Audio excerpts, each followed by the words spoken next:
Hello मित्रों, नमस्कार। एक बार फिर से हम आप लोगों का इस यूट्यूब चैनल पर स्वागत करते हैं। मित्रों, आज का जो हमने टॉपिक लिया है वो मनोविज्ञान से है। मनोविज्ञान का वह टॉपिक है जिसके अंतर्गत हम आज आप लोगों को बताने वाले हैं या सिखाने वाले हैं या सीखने वाले हैं कि शारीरिक विकास यानी एक महत्वपूर्ण बिंदु होता है मनोविज्ञान में, जिसके अंतर्गत शारीरिक विकास किसी बालक का किस तरीके से होता है, इसके बारे में हम इनिशियल स्टेज में जानकारी प्राप्त करेंगे। ठीक है, यानी फिजिकल डेवलपमेंट किसी बालक का किस अवस्था से प्रारंभ होता है और किस अवस्था पर जाकर वो डिस्ट्रॉय हो जाता है। ठीक, तो इसके बारे में हम लोग आज जानकारी प्राप्त करेंगे। तो जैसे कि आप लोग जानते हैं, शारीरिक विकास के अंतर्गत हम लोग जानते हैं क्या क्या आता है। जैसे कि हम लोग इसको 5 कैटेगरी में कैटेगराइज करते हैं। 5 कैटेगरी मतलब जैसे कि गर्भावस्था से यानी निषेचन के बाद हम बालक क्या होता है, पहले गर्भावस्था में होता है। ठीक है, गर्भावस्था में होने के बाद वो जन्म लेता है, तो जन्म लेने के बाद वो शैशवावस्था में जाता है। शैशवावस्था में जाने के बाद बालक बाल्यावस्था में जाता है। बाल्यावस्था में जाने के बाद वह किशोरावस्था में जाता है। किशोरावस्था में जाने के बाद बालक प्रौढ़ावस्था में जाता है। ठीक, तो यह क्या होता है, एक 5 जो है अवस्थाएं होती हैं या कैटेगरीज होती हैं। तो इसी चीज़ के बारे में आज हम लोग यहाँ पे अध्ययन करेंगे विधिवत। तो जैसा कि हम लोग जानते हैं, जन्म पूर्व यानी जब कोई बालक मतलब एक संपूर्ण मनुष्य बनता है, तो उसके पहले क्या क्या उसके विकास या उसके वृद्धि में लिए अवस्थाएं आती हैं, इसके बारे में हम आप लोग सबसे पहले ये जानकारी प्राप्त होती है। तो जैसे मान लीजिए कि जब हमारे पास पहली अवस्थाएं बालक के पास आता है कि जन्म पूर्व शारीरिक विकास, मतलब उसका जो विकास है जन्म से पहले का विकास उसके पास होता है सबसे पहले। दूसरा अवस्था आता है शैशवावस्था में शारीरिक विकास। फिर हम लोग पढ़ते हैं बाल्यावस्था में शारीरिक विकास। फिर हम लोग पढ़ते हैं किशोरावस्था में शारीरिक विकास। आगे हम पढ़ते हैं प्रौढ़ावस्था में शारीरिक विकास। तो इस तरीके से अगर देखें तो हमारे पास 1, 2, 3, 4 और 5 यानी ये 5 अवस्थाएं हम लोगों को स्टडी करना होता है या पढ़ना होता है। तो जिसमें हम आज सबसे पहले जन्म पूर्व शारीरिक विकास के बारे में जानकारी लेंगे। ठीक है, क्योंकि हम अलग अलग शारीरिक विकास की हम परिचर्चा करेंगे, जिसमें से सबसे पहला अवस्था जो हमारे पास है जन्म पूर्व शारीरिक विकास, इसके बारे में आज हम लोग अध्ययन करने वाले हैं और इसका हम लोग यथासंभव डीप नॉलेज प्राप्त करने का प्रयास करेंगे। तो जन्म पूर्व शारीरिक विकास के अंतर्गत क्या होता है कि जैसे कि ये जो निषेचन की प्रक्रिया होती है, यानी जब नर और मादा एक दूसरे के संपर्क में आते हैं या निषेचन की अवस्था में आते हैं, तो निषेचन करने के बाद एक शुक्राणु और अंड क्या मिलते हैं, अंडाणु का जो है मिलन होता है। ठीक है, तो वहाँ से हमारा जो है जन्म के पूर्व शारीरिक विकास प्रारंभ हो जाता है। तो जैसे ही शुक्राणु के साथ मिलकर अंड निषेचित होता है, तैसे ही मानव जीवन प्रारंभ हो जाता है। तो ये क्वेश्चन याद रखिएगा, या इसमें क्वेश्चन बन सकता है कि मानव का प्रारंभिक विकास कहाँ से शुरू हो जाता है। तो यहीं से शुरू हो जाता है, यानी जन्म पूर्व शारीरिक विकास के अंतर्गत जैसे ही शुक्राणु और अंडाणु एक दूसरे से मिलते हैं, निषेचित होते हैं, तो वहीं से क्या होता है, मानव जीवन का शुभारंभ हो जाता है, यानी जीवन का प्रारंभ हो जाता है। ठीक, निषेचित अंड सर्वप्रथम 2 कोषों में विभाजित हो जाता है। ये याद रखिएगा, जो निषेचित अंड होता है वो कितने भागों में विभाजित हो जाता है, सर्वप्रथम 2 कोषों में ये विभाजित हो जाता है, तथा इसी प्रकार प्रत्येक नया कोष 2 कोषों में विभाजित होता जाता है। यानी जो नया कोष जनरेट होता है वो पुनः 2 कोषों में विभाजित हो जाता है। ठीक है, कोष के विभाजन की यह प्रक्रिया अत्यंत तीव्र गति से चलने लगती है। यानी जैसे ही निषेचन होता है, कोष का विभाजन प्रारंभ हो जाता है और यह प्रक्रिया बहुत तेजी से गतिशील अवस्था में प्रक्रिया इसकी चलती रहती है। और इस प्रक्रिया से बने कोषों में से कुछ कोष प्रजनन कोष, ये याद रखिएगा, प्रजनन कोष किस प्रक्रिया से बनते हैं, यानी कोषों के विभाजन की प्रक्रिया से प्रजनन कोष का निर्माण होता है, ठीक है। और उसको हम लोग जर्म सेल कहते हैं, जर्म सेल कहते हैं। जर्म सेल का क्या बन जाता है, निर्माण हो जाता है या बन जाते हैं। तथा अन्य कोष शरीर कोष, यानी इसको बॉडी सेल भी कहा जाता है, बॉडी सेल में भी कन्वर्ट हो जाते हैं। कहने का मतलब जब कोषों का विभाजन होता है तो दो प्रकार के कोष बनते हैं, याद रखिएगा। पहला जो है प्रजनन कोष बनता है, यानी उसको जर्म सेल कहते हैं। और दूसरा हमारा बन जाता है शारीरिक कोष, इसको हम लोग जो है बॉडी सेल्स बोल देते हैं, ठीक है। निषेचन के बाद की अवस्था है जब कोषों का विभाजन होता है। तो शरीर कोषों में, यानी शरीर कोषों यानी बॉडी सेल्स में से ही मांसपेशियों का निर्माण होता है, स्नायुओं का निर्माण होता है तथा शरीर के अन्य भागों का निर्माण होता है। अगर आपसे प्रश्न पूछा जाए या क्वेश्चन बनता है कि मांसपेशियों स्नायुओं का निर्माण किस कोष के से द्वारा होता है, तो आपको याद रखना पड़ेगा कि ये बॉडी सेल्स के द्वारा जो है मांसपेशियों स्नायुओं और शरीर के अन्य भागों का निर्माण होता है, ठीक है। फिर आगे बढ़ते हैं इसी में। निषेचन से जन्म तक के समय को जन्म पूर्व काल, निषेचन से जन्म तक के समय को जन्म पूर्व काल या प्रीनेंटल पीरियड कहा जाता है, प्रीनेंटल पीरियड कहा जाता है, ठीक है। सामान्यतः जन्म पूर्व काल की अवधि 10 चंद्रमास अथवा 9 कैलेंडर मास यानी 280 दिन का होता है। ये भी याद रखेंगे, यहाँ से भी प्रश्न बनने की संभावनाएं बने रहते हैं कि सामान्यतः जन्म पूर्व काल की अवधि कब तक होती है, तो याद रखेंगे 10 चंद्रमास हो सकता है अथवा 9 कैलेंडर मास का नाम भी दिया जाता है, अथवा अगर दिन में पूछता है तो 280 दिन का यह अवस्था या अवधि मानी जाती है, ठीक है। जिसमें 270 दिनों में निषेचित अंड जो होते हैं, निषेचित अंड का आकार लगभग 3.5 किलोग्राम का हो जाता है। This is keep in your mind, अपने मस्तिष्क में इसको भी रखिएगा कि 270 दिनों में निषेचित जो अंड होते हैं उनका आकार लगभग 3.5 किलोग्राम का हो जाता है, अगला है जन्म पूर्व काल को 3 कालखंडों में विभाजित करते हैं, ठीक है। जन्म पूर्व काल को कितने कालखंडों में विभाजित करते हैं, मुख्यतः 3 कालखंडों में हम लोग विभाजित करके स्टडी करते हैं। जिसमें पहला है डिम्बावस्था, इसको बोलते हैं पीरियड ऑफ ओवम। दूसरा है पिंडावस्था, इसको बोलते हैं पीरियड ऑफ एम्ब्रियो। और तीसरा है भ्रूणावस्था, इसको बोलते हैं पीरियड ऑफ फेटस। तो ये 3 अवस्था याद रखिएगा, डिम्बावस्था, पिंडावस्था और भ्रूणावस्था। तो इस 3 अवस्थाओं में हम लोग जो है जन्म और निषेचन के बीच में 3 अवस्थाओं में हम इसको बांट लेते हैं। तो आइए हम एक एक करके हम इन तीनों के बारे में जानकारी प्राप्त करने का प्रयास करते हैं कि डिम्बावस्था में क्या स्थिति होती है और पिंडावस्था में क्या स्थिति होती है और साथ ही साथ भ्रूणावस्था में क्या होता है।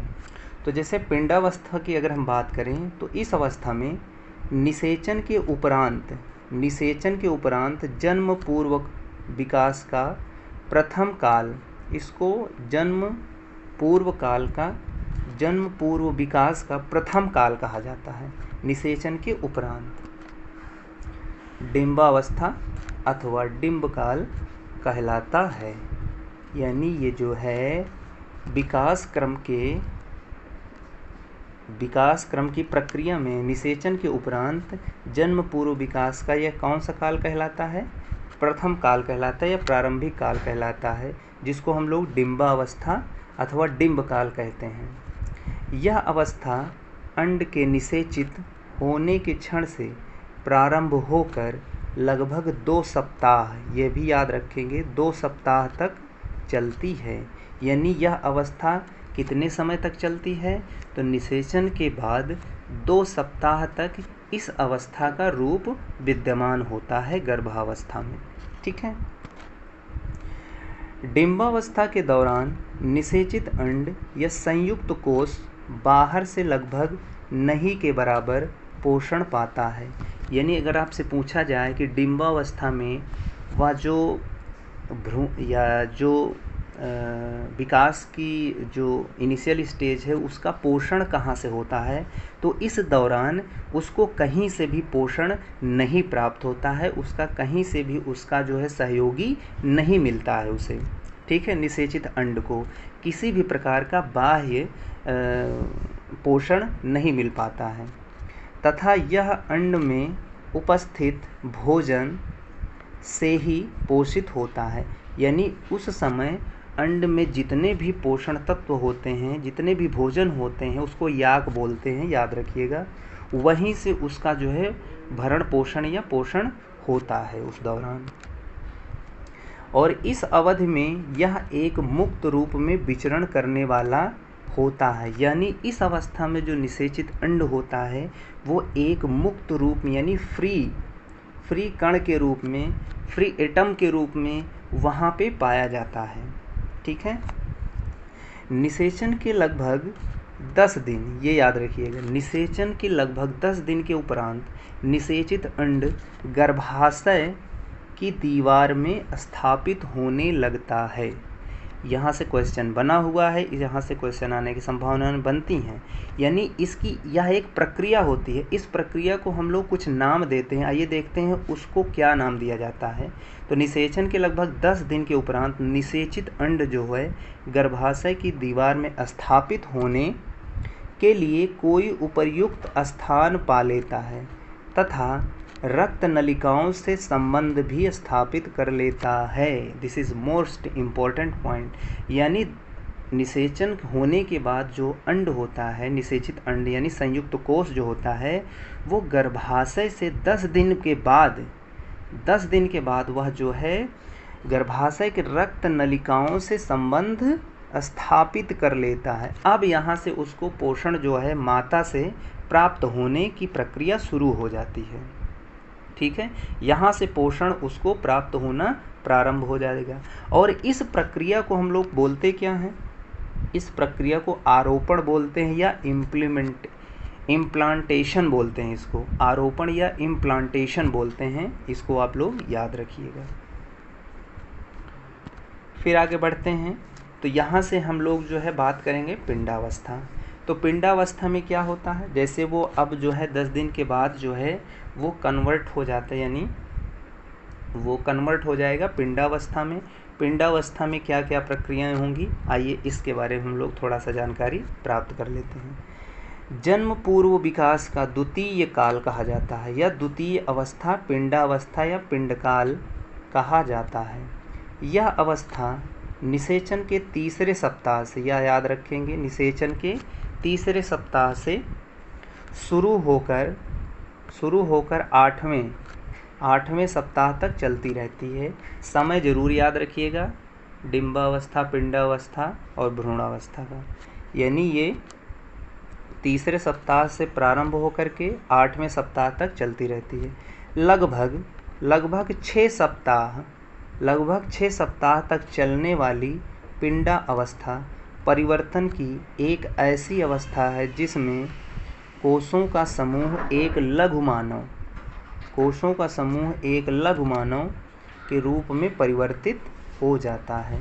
यानी इसके अंतर्गत हम क्या देखते हैं कि जब वह तीसरे सप्ताह से 8वें सप्ताह तक यह प्रक्रिया चलती है, उसमें से छठे सप्ताह तक चलने वाली पिंडावस्था परिवर्तित हो जाता है और परिवर्तित हो करके वह एक ऐसी अवस्था में आता है जिसकी जगह पर हम यह कह सकते हैं कि यह एक लघु मानव का रूप धारण करने लगा है धीरे धीरे।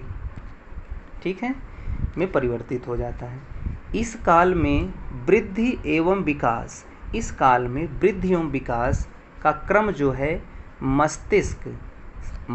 मस्तक अधोमुखी दिशा में होता है। मस्तक अधोमुखी का मतलब होता है कि मस्तिष्क से लेकर पैर की दिशा में इसका वृद्धि एवं विकास होता है। इससे क्या तात्पर्य है?